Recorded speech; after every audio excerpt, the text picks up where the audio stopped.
सेनगावमध्ये अवैध रेती उपसा, महसूल पोलीस पथकाची धाडसी कारवाई, 40 लाखांचा मुद्देमाल जप्त। सेनगाव या ठिकाणी दिनांक 6 जानेवारी 2026 रोजी सेनगाव पोलीस स्टेशन हद्दीत पूर्णा नदी पात्रात अवैध रेती उपसा केल्याची गोपनीय माहिती मिळाल्यानंतर महसूल व पोलीस पथकाने संयुक्त कारवाई केली आहे। आदरणीय जिल्हा अधिकारी श्री राहुल गुप्ता, पोलीस अधीक्षक श्री नीलाभ रोहन, अपर पोलीस अधीक्षक श्री कमलेश मीना, एसडीएम श्री गुटकडे आणि एसडीपीओ श्री केंद्रे यांच्या मार्गदर्शनाखाली पोलीस निरीक्षक दीपक मस्के, सहाय्यक पोलीस एचसी वंजारे, पीसी खोकले यांच्यासह महसूल मंडळ अधिकारी श्री पोटे, श्री केंद्रेकर, महसूल अधिकारी गवई कंबळे यांचे पथक सहभागी झाले।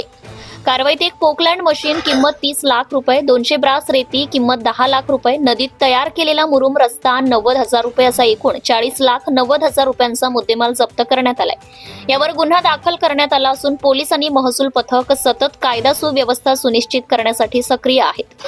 पोलीस सर्वांना आवाहन करत आहे की नदी व निसर्गाचा बेकायदेशीर वापर करणे गुन्हा आहे आणि अशा प्रकारच्या कारवायांवर कडकून कारवाई केली जाईल।